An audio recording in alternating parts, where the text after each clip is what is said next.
Tšau! Täna oleme oma rändreisiga jõudnud Pärnusse, kus oleme astunud sellise tegelasi nagu Priidu juures koduuksest sisse, teinud garaaži ukse lahti ja vaadake ise, pilt räägib enda eest. Aga Priit, räägi ka endast natuke lähemalt, et kes oled, kust tuled, kuidas sihukese asja juurde üldse jõudnud oled? Tere, Priit olen. Pärnus elan, kogu aeg olen siin elanud. Eks see tehnikuvi on, ma arvan, nagu meil kõigil on ju, et väiksest peast olid võrrid ja mingid siuksed Kabrossi moodi aparaadid ja mis iganes nende nimed olid kõik on ju. Ja siis mul eriala on ka siuke tehnikavärk, et ma olen autotehnikute õpetaja koolis. Et siuke võimalus nagu tehnikaga kas või nende rattaid teha ja ütleme tööriistu ja mingeid masinaid kasutada on mul nagu olemas. Ja kuidas ma mootorratast juurde jõudsin, ongi ostsin oma esimese baiki, Honda CBR-i. See on siis, ma ei teagi, mitu aastat tagasi sõitsin sellega, igavesti tore ja vägev ratas oli. Aga nagu ikka, iga tuhil läheb mööda vaata, et kui siuke 240 pealt poja nagu silma ette tuleb, siis ei taha enam nagu eriti kähku sõita, et siis nagu saigi kuidagi sinnapoole hakata vaikselt vaatama, et midagi siukest vaikselt sõitvat, aga pigem nagu vägevat, et siukest iseloomu oleks rohkem vaja, et siukest plastmassist asju on kõik kohad täis, et midagi siukest ainulaadset. Aga siis, kui ma nüüd õigesti aru saan, siis sama punase raamiga sõbraki siin nurgas ongi siis sinu esimene siuke juba mehisem projekt, et kus sai oma stiili täiesti loodud ja mindud ja ise hakatad juba genereerima. Jah, et kas see 2012 äkki või millal ma selle Honda maha müüsin, et siis tuli siuke juhuslik pakkumine, siuke Suzuki GSX 1100G, siuke matkaratas, siuke vana 90-ndate algus oma, kole kui öö või natuke veel koledam isegi. Ja ta eriti töötanud muus tehnika osas, mootor on neil suht pommikindel, et see on siuke igavene. Ja siis saigi, et teeks natukene ümber teda, et remondiks paneks mingid väljad alla teised ja niimoodi ja siis ta järjest läks, et kurat teeks selle ka ja paneks natukene seda ka ja siis tuli mõte see esiots juba teha niimoodi, et nagu ikka kellegil ei ole, et jah, ta siuke esimene on, et sai proovida kõike seda metallivärki ja torupainutust ja üldse neid lahendusi, kuidas nad hakkaks teoreetiliselt toimima. Et praegu ta on siukses stand-by asjas, et ma päris palju asju tahaks nagu ümber teha, et selle rattal ma arvan, ma enam muutma ei hakka, et ta jääbki siukseks esimeseks asjaks mulle kunagi pärandan kellegile või mis iganes. Aga kuidas sa selle, ütleme, stiilisuuna poole üldse jõudsid, et ilmselgelt selle ratta puhul ei ole ju täna enam originaalist üleliia palju peale mootori ju tegelikult üldse järgi. Jah, tagareduktor ja eeblid ja rutskad ka, et ülejäänud on põhimõtteliselt kõik kuskilt mujalt või pigem ise tehtud. Aga mis story selle raami ja esiotsa poolega üldse on? Kõik saigi alguse kiigest, et seda muke siin kiige on siin nagu näha, et paneks laia papu taha, siis tuli natuke kiige ümber teha. Siis juba kiige ümber teha, siis see raam oli ka siuke, tarudest ja siuke kole, et kui sealt need katted asjad ära võtsid, siis ei siuke nurgeline raam, et siis teeks natukene juba selle ilusamaks. Aga see kiige oli tal originaalis kohe ühepoolne kiige või? Ei, see on ka kõik ise tehtud, et siin on ainult see reduktor, et pärast võib-olla vaatame täpsemalt, et ikkagi sai asja alguse kahepoolse kiigega pillist, kus tahtsid minna laiema rulli ja ühepoolse kiige peale. Põhimõtteliselt ja siis järjest läks, siis tuli talv peale, aega ju on, vaata, et prooviks, just see mõte oligi, et proovin, vaata, kui välja ei tule, siis lihtsalt viin vana rauda ära, ostan pudel õlut ja ongi kõik on.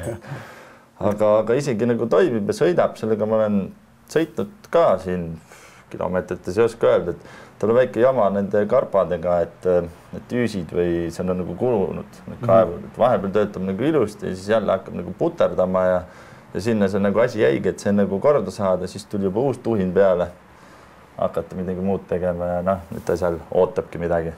Aga selle esiotsa juurde, kus sa sellise mõtte peale tulid üldse, et kui sa tagaotsa juba panid ühepoolse kiige peale, siis oli vaja ka ette samamoodi? Jah, see pane interneti sisse, et taha ühepoolne see on ju, siis tuleb mitu lehte neid lahti on ju, siis tahaks ikka natukene üle võlli ja midagi siukest teissugust mul meeldib just, et mis ei ole nagu tavaline lahendus, et isegi kui ta oma nagu ütleme siis funktsionaalsuselt ei ole nagu nii toimiv või ega siis sellel on põhjus, miks seda varem tehtud pole. Aga et jah, midagi vägevat teha, siis tuligi siuke mõte, et teeks üks ühepoolse kiigega, et ta iseenesest vähemalt mulle tundub, on nagu natuke tegin tugevusarvutusi asju ka, et seal joonestusprogrammis saab teha, et tuli nagu päris hästi välja, et noh, ütleme just minu nagu algeliste töövõtete ja tehnikate juures, et kui seda natukene hoolikamalt ütleme teha neid asju, lasta kuskil jupid laseri all või niimoodi, et kindlasti saaks nagu veel paremaks teha, et ma lubasin endale küll hästi kaua aega, et ma ei võta selle ratta küljest ühtegi juppi, et see jääbki siukseks lehmaks mul siia nurka ja siis ma vaatan ja mõtlen ja saan jälle ammutust ja indu vaata. Läks nagu tavaliselt. Läks nagu ikka, et ma küll luban, et ma panen sinna tagasi ja see jääbki siukseks, aga lihtsalt sain sellise ratta, et Eestis üldse neid Kardaaniga, neid 1100-sid on paar aastat tagasi üks vend ostis mu käest mingid jalarauad ja siuksed asjad, mis nagu tema hindas väga, ma ei osanud seal midagi hinnata ära ja siis ta oli siuke fanatt nendel GSX-idel ja siis ta rääkis, et Eestis ongi nüüd ainult 3-4 tükki arvel või 4 oli vist, et noh, 2 on nüüd minu juures ära lõhutud. Aga noh, hea asi on see, et nad olid siukses, kuidas öelda, koledas korras, et ega neid nagu, kahju ei olnud väga. Siuksele ürg inimesele ka, et fännile, et nagu noh, see oligi loomulik jätk. Aga mis väljad seal alla on kruvitud sul? Autoväljad, et velgesi ostes on see asi, et saad 4 tükki vaata. Ma olen, et sammu velge on siin garaažis veel paari ratta all, et taga on originaal, nii lai kui ta oli ja ees on siis kitsamaks keevitatud. Täpselt ei mäletagi enam, kas 5,5 peale vist jäi või 6 peale. Et 130 läheb nagu ilusti peale, et kuidas ma seda tegin, seda velge, ma arvan, ma leiutasin nii vägeva süsteemi, et noh, sa oled ka veelgi laiemaks teinud, et treipingis ja tegema, kus sa ikka siukse treipingi leiad ja siis maksad natukene raha. Aga kui võtad koolis nagu rehvipingi ja siis tal on külje peal need hoovad, kes rehvi maailmas töötad teab, siis pead relaka sinna külge õhuga saad liigutada ja lased seda ringi käia ja lükkad vastu täpselt nagu skapelliga oleks lõiganud, et 2 poolt kokku ja läbi ka ei paista. Ja ääred said ilusti nagu faasi lasta, et keevita, noh, seda alumiiniumit ma ise ei keevita. Oli nagu põhimõtteliselt lustil üle piduse kokku lasta. Tegid ise treipingi endal? Põhimõtteliselt jah, et ma ise olin nagu väga õnnelik selle lahendusele, et muidugi see velja laiemaks tegeb või noh, kitsamaks, mis iganes, et seda päris igaüks, ma arvan, ei tohiks nagu just selle keevituse poole pealt, et need jupid valmis vast suudab igaüks lõigata, aga ta peab ikkagi jääma ka, et üks velja pool paneb ühte suunda ja teine pool teist suunda. Väga palju vist kaasa ettejuhitavusel, et jah, see, kes minul keevitas üks, et noh, ta on siuke eluaegne keevitaja, et võib usaldada tööd. Et velg peab õhku ja kõik see on nüüd paar aastat, näed, seisab ikka on täis veel, et aga siis ise sa oled veel tuuninud sinna ka selle rummu poole, eks ole, ja piduri osakonna ja kogu selle osakonna. Jah, ta ongi autolaager, autorumm ja siis siuke treitud pesa, kuhu kõik see asi sisse läheb, et iseenesest väga lihtne lahendust, tavaline laagri siuke puks, ütleme või, kuidas seda kutsud, Kuule, aga räägi sellest raami poolest veel, et miks sa teda üldse hakkasid nagu nii radikaalselt tükeldama seal esimese hooga, et kas see raam oli lihtsalt kole või ei vastanud sinu standarditele, nõuetele või tahtsidki kohe minna mingit teed täiesti? Ei, algul ma tahtsin ikka niimoodi, et ta oleks nagu lihtsalt natukene, ütleme, ilusam, kõiki neid plastikkatteid asju nagu vähemaks, sealt alt paneks asju peitujuhtmeid ja mingeid asju võtaks võib-olla ära, mida võib-olla otseselt vaja ei ole. Siis tal oli iseenesest ei olnud raamil nagu väga viga, siuke ilus toru ja kummer oli, aga tal olid nagu siuksed imelikud nurgad ja asjad seal küljes, see plastikut all, ütleme paagi all. Et seda nagu ilusaks teha, siis ma mõtlesingi, et paneks nagu kas sinna peale siukse kattetoru või et ta jääks nagu väljas siuke ilus jutt, nagu siin umbes näha on, et jah. Aga see ongi, et ühe toru peale panen teise toru, siis ma võiks juba uue toru panna. Siis läksingi seda teed, siis jäi see ülemine alumine osa, ülejäänud alumine osa siuke nagu ta jäi ja siis nüüd tuligi tulemus siuke, et teen siis juba kõik uue. Ja kogu aeg oli see mõte ka, et kui ei õnnestu, siis ei õnnestu. Siis see originaalraami jätsin nagu otseselt terveks, et siis laulasin nii-öelda, et põhimõtteliselt siin osad jupid läinud, aga ma saan selle endise ratta veel kokku panna, et neid juppe on siin terve garaaž täis. Aga edasi selle raamiga siis sa enam vaatasid, et paak ka ei sobinud sinna selle visiooni juurde, et oli uus paak teha? Jah, et see paak võib-olla on siuke, mida oleks võinud ka natuke nurgelisemaks ja kuidagi nagu ägedamaks teha, aga natuke surus aeg peale ja praegu on siin peal siuke natuke porse kile asi, aga see on ainult sellepärast, et ma lasin selle paagi nagu värvida ja siis ta värvis nagu valet värvi. Siis ma ei jõudnud või ei tahtnud enam üle ka värvida. Noh, siis sai siuke odavam lahendus, et siin paagi ajal tegelikult on akud ja kõik see elektri asi ka peidus põhimõtteliselt siinpool. Siinpool on nagu see paagi pool ja noh, natuke niimoodi peale, et eks ta rohkem oligi selles mõttes, et kas ma suudan niisuguse paagi valmis keevitada ise, mis endale välja kutsuda. Et jah, et küll ma neid nurki asju pärast saan kuidagi papist kujud teha järjest lõiked ja teed või noh, mingit niisugust paaki ümber, et isegi peab, et siin peaks siiamaani bentsu sees olema, et mootorid siin ikka hooaja avamine või lõpetamine või niisama olemine, siis ikka tuleb prõmmi ka teha vahepeal ja siis ikka saab teda käivitatud. Aga palju selle paagi mahtuvus sul täna on jäänud, oled sa nii-öelda päris mõõtnud? Ma mõõtsin jah, kui ma panin, ta on natsa üle 12 midagi, no ütleme 13 või, kui niimoodi sisse kallates ja mõõtes. Ühesõnaga küll ja veel. No jah, ütleme, kui sõita, siis peaks ikka nagu normaalne olema, noh, kui iga nädal Moskvasse tagasi ei sõida, siis no jah, et kui ma Horvaatia reisile lähen, siis ma ostangi endale sellise päris matkaka kunagi, et eks ta ongi siin linna vahel poosetamiseks, noh, ütleme siis ausalt ja niimoodi sõitmiseks, et kunagi, kui ma rikkaks saan, siis mul ideaalis ongi siuksed need käraka moodi rattad ja siis on siuke igapäevaratas, siis võiks olla siuke krossika moodi ratas, et noh, iga tuju jaoks hommikul tuled, vaatad ilma ja siis võtad ratta, Aga see esiotsa pool nüüd Traversi Lenksu osakond, kuidas sa sellise asja juurde jõudsid? Põhimõtteliselt oli internetis üks pilt, ma ei mäleta, see mingist motokussist oli ümber tehtud, et mingi siuke uuem. Ma täpselt nime ei mäleta, et temal oli täpselt samamoodi see küljejoon niimoodi nagu lainega tuli ja läks. Et neid torusid ma omast arust leiutasin ka jälle jube hea viisi. Ma ei tea, võib-olla keegi on veel Ameerikat avastanud, aga noh, kuidas sa painutad ja vaatad, kas sobib, et siis ma võtsin selle valge veetoru, noh, nagu on Aluplex või mis iganes ta nimi on. Ja sinna ümber panid selle vahust, ütleme siis, noh, selle isolatsiooni asja sinna peale ja siis ta oligi täpselt sama läbimõõdu, kui see on 32 toru ja noh, seda oli hea lihtne painutada. Painutasid oma kuju valmis ja noh, siis selle järgi juba hakkasid seal pressi all ja pingis nagu seda kumerusi asju sisse ajama. Et noh, kuna mõõt oli õige, siis andis visuaalselt silmale. No jah, et vaatasid ei sobi jälle, painutasid jälle sobib, noh, nii jääb ja siis tegid, et ei pidanud nagu kohe selle raske rauaga tegutsema. Et palju nagu kiiremaks ja mugavamaks ja noh, sama nippi ma kasutan päris paljudes kohtades just nende kurvide ja kumeruste igast torude ja voolikute painutamiseks. Aga need Traversid, need on sul endale ka käsitsi? Jah, need on põhimõtteliselt autoamordid, kes amorte teab, siis tegelikult amordid on enamused kahetorulised, ehk siis noh, ütleme selle suure jämed, ütleme kesta sees on tegelikult üks väiksem toru ja seal vahel on niisugune reservuaari osa ja kõik see, et seal on nagu võetud see keskmine osa ja välja on pandud torus, et ta oleks nagu natuke tugevam ja lühem, et teda on nagu lühemaks tehtud. Autoamort oli siuke, et kui ma ei eksi, siis see mingi Subaru amort, et üldse kõiki polte ja igasugused asju ma jälle soovitan neid sellest amordi nendest, mis asi ta on siis, vartest või?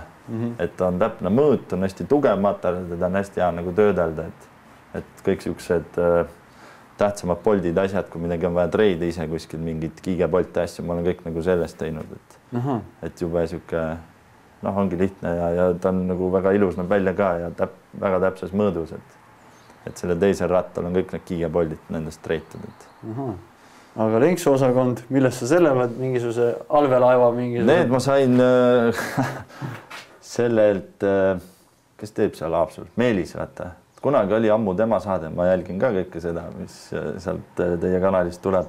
Ja siis tal oli mingi vana mitu aastat tagasi siuke saade, kus tal olid, need on lihtsalt torupõlved nagu sealt veebist või torupoest. Et kus sa siukse ilusa nurgaga saad, poodi paar eurot ja samamoodi on see paagikork lihtsalt mingi veetoru pime, aga mulle nagu hullult see lahendus meeldib, et lihtne siukene natuke tööstuslik siuke, noh, väga ilus, et natuke lihvid ära ja ongi nagu väga hea näeb välja, et noh, ja siis ülejäänud ongi kõik ilusti pandud niimoodi nagu peaks need asjad olema, et Okei, aga mootoriosakond on sul täna täiesti originaal, et see on nagu puutumata, jah? Jah, et mõned tihendid asjad ma vahetasin ära ja värvisin üle, et siin paar kaant lekkisid, et need asjad ma nagu vahetasin ära, et noh, siuke ikkagi nagu toimib ratas saaks, et ei ole nii, et igal pool, kus seisma jääb, on loik maas kohe? No jah, et värvi peale ja siis siuke inetu ja noh, mis ta ikka märgistab oma territooriumi, et aga mootori seest töötab siuke pommikindel, et need on siuksed ülimootorid, et need just ei lähegi kunagi katki minu meelest, vähemalt nii palju kui kuulnud kuskil oled, et väga hinnatud mootorid on.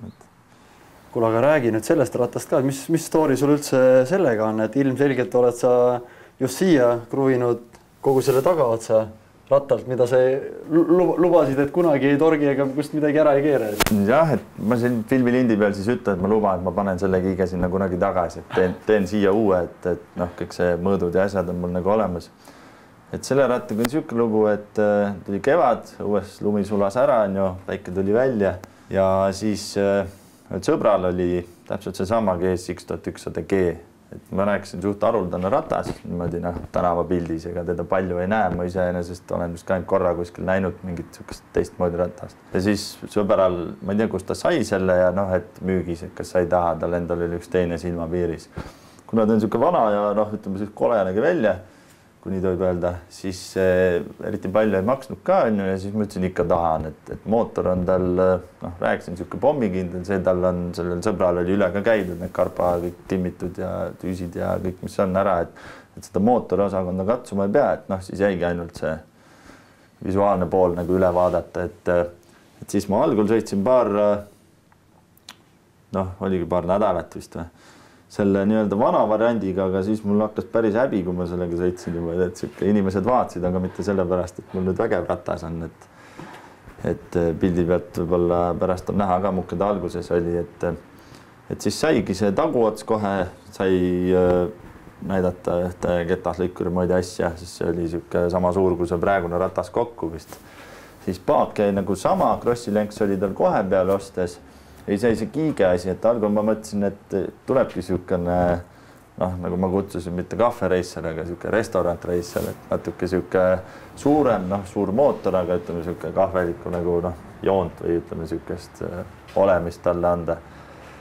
Aga siis see originaalratas tal oli kas 60 vist isegi, siuke väike esiratas, et see oli ka nagu kuidagi narsin, siis mõtlesin, paneks suurem, aga siis seal ei mahu sinna kiige vahele ja kõik ümber teha ja siis mul oli siin ju juhuslikult üks ratas, kus kõik oli kiige ja velg ja ref ja kõik juba olemas, et see põhimõtteliselt oligi siuke bolt-on, et sealt ära ja siia üks pulk sisse ja oligi korras, et kõik need mõõdud sellel rattal olid ka nagu tehtud selle ratta järgi, et ega siin väga palju ei pidanudki ümber tegema, et siin tund aega vist läks ja on see kiige all ja täitsa toimib, et ja vähemalt minu arust näeb nagu küllaltki parem välja. Aga nüüd siis on plaan see, et kütta see saba uuesti õigele rattale tagasi ja siia siis analoogne lahendus teha. Jah, et see on siuke, kui aega rohkem üle jääb, et võiks nagu, et muidu ta jääb siukseks poolikuks või siis on üks teine variant mul, et nii-öelda paneks selle müüki, kuna peas kogu aeg keerlevad mingid mõtted, tahaks juba ühte uut siukest natukene teistmoodi asja, et oleks vaja toorikut, et see võib olla müüki panna ja siis jälle osta uus ja hakata jälle otsast peale. Aga see esiotsa pool, see on ka siin puhtaks virutatud? See oli eelmise omaniku poolt on sinna pandud või üle-eelmise või kes teab, minu juurde ta tuli juba, see on GSX-R-i esiots, ehk siis natuke parem amortal originaalis, kuna ta on siuke matkakas, see on siuke jube amerikaana vedrustus, siuke pool meetrit käib, hästi pehme pigem. Võib-olla seal oli midagi katki ka, aga üldiselt neil on, et ta on nagu natukene jäigem ja põhimõtteliselt siit oligi nii nagu oli, ainuke asi, mis ma tegin, on need amordi peale lihtsalt torub pandud, et kui te teate, et hästi kirjut ratast Ivaril on, sõidab ringi, et temal on sarnane lahendus, et lihtsalt ongi, amort on, kõik on originaal, kõik toimib, aga et anda just seda, et suur mootor, suur paks ratas, tagaratas ka paks, et esiots ka siuke nagu jämedaks läheks, et siis on lihtsalt need torukatted siia peale. Minu meelest igati hästi lihtne ja hästi siuke massiivsust juurde kohe. Jah, et tundub nagu oleks siuke jube fancy mingi variant siin küljes, et nagu ma aru sain, siis see ratas ei ole sul sugugi ainult üksinda sõitmiseks, et on lausa matkakas. Jah, mis mootorrattus oled, kui ei saa siis ütleme kenasi neiusid sõitma viia, et siin ongi siuke, ma arvan ka jube hästi kukkus välja siuke pooletunnine lahendus, aga et siia nende otste peale saab siis kaasas sõita siuke kena neiu oma väiksed jalakesed toetada, et tegelikult passis ju ta on ka kahekohaline ja et jääks see võimalus siis teha ka siukest sõitu, et nagu ma aru sain, ei ole selle ratta puhul mindud mingit üüber kosmosetehnoloogia materjalide suunda siit küljekaante ja sabaga, et eeldaks võib-olla mingit, ma ei tea, raketitööstuse titaani siin või te oled puhta vanakooli peale läinud paadiehitajate juurest läbi astunud või? Jah, et eks ta, ma ise helitavalt kutsun teda niisuguse 2 nädala fighteriks, et tuli niisugune üritus nagu Smash on ja siis kus tuleb ju sinna minna millegi ägedaga on ju. Kui see sadul ja paak kõik oli paigas, siis siia tuli mingid katet teha, millest sa seda teed, hakka klaarriide või söega mässama, pateldama ja see on niisugune omaette tegutsemine on ju. Vorm või selline tuleb niikuinii teha ennem, et see on põhimõtteliselt puust tehtud teiselt pool ka ja siis see sadula, mis iganes küür või ots, et see on isegi teine, et esimene on kuskil Elumere lainetel, ma ei tea, jõudsin koju ja enam taga ei onnutada, et nüüd ma panin suurema kruviga. See oligi, et vaatasid küljekaant ja sama vaja, tõmbasid truspa käima kohe siit mingi 200-aastane tammepõõsas langes ja... Enam-vähem, et ta pragusi asju hakkaks võtma, siis ta liimpuidust tehtud, liimisin klotsi kokku kvaliteetne värk ikka. Ja siis tuimalt selle lintsaega ääred ja siuke kuju ära ja siis kõvasti igast lihvimismasinaid ja päris nagu kähku sai valmis, et nüüd ongi, kui nüüd seda kunagi muuta, siis teda saab vormina hästi kasutada ja kui ei muuda, siis nii ta jääbki, et. Kuule, aga siin nende 2 sõbra vahel on meil veel üks ühepoolse kiigega tegelane, et räägi ka sellest sõbrast. Selle rattaga lugu vist kõige lihtsam, et see on originaalis GSX 600 või on isegi 750, et ma ei teagi. R, siuke ka vanakooli siuke paigiline sõbra oma mul ja siis ta nähes kõike seda kaunidust, kus ta siis siukse asjaga ringi sõidab, et tal on ka vaja natuke vägevat, et ise ta otseselt siuke tehnikamees ei ole, et nüüd võtab kätte, võtab torujupi ja teeb siia uue asja, et siis ta palus nagu minu abi, et kiige on põhimõtteliselt tal olemas, see velg on lihtsalt siuke demo velg, et praegu ongi seal maal vaata need nii-öelda kallid väljaminekut, et saaks väljad paika, siis saab nagu kõik need jooksud asjad ära timmida, ega siin suurt ümberehitust ei tulegi, et paak nagu kas see sama paak kuidagi väiksemaks, madalamaks või siis mingi uus paak ja ongi ära värvida siin mõned koledamad augud, asjad ära katta, et siuke ilus jutt nagu tuleks peale, et aga see ootab nagu ikka paljud asjad, et seda rahalaeva kuskilt kaugelt maalt, et eks ta kunagi ikka valmis saab, et nagu näha on, sadulajupp ka juba peale peaaegu juhitud. See on siuke demo sadul, et näha seda, kuidas seda, ütleme see joon ja kõik oleks, et sellel tulevad jalad ette, siuke, mis iganes, Boberi varianti natukene siis või midagi. Et siis on näha, kus need jalad peaksid tulema ja kaugele ja saab nagu rätsepa töö, vaata omaniku järgi jalakaugused kõik paika, et siis vahva, aga ma arvan, et küll me sellest jõuame veel ka saatejuppi virutada, kui on pill valmis üks päev. Jah, kui me 60-aastased oleme siin seisame kunagi. Nüüd üks kord valmis saab. Kas selles või siis järgmises elus? Jah, vahet ei ole. Hobi jääb ikka alles. Absoluutselt. Aga sellega tõmbaski tänase saate oksad kokku. Oleme varsti tagasi, vaatame veel põnevamaid pille, mis välja tulemas on. Seniks aga jätkame harjutustega. Tšau!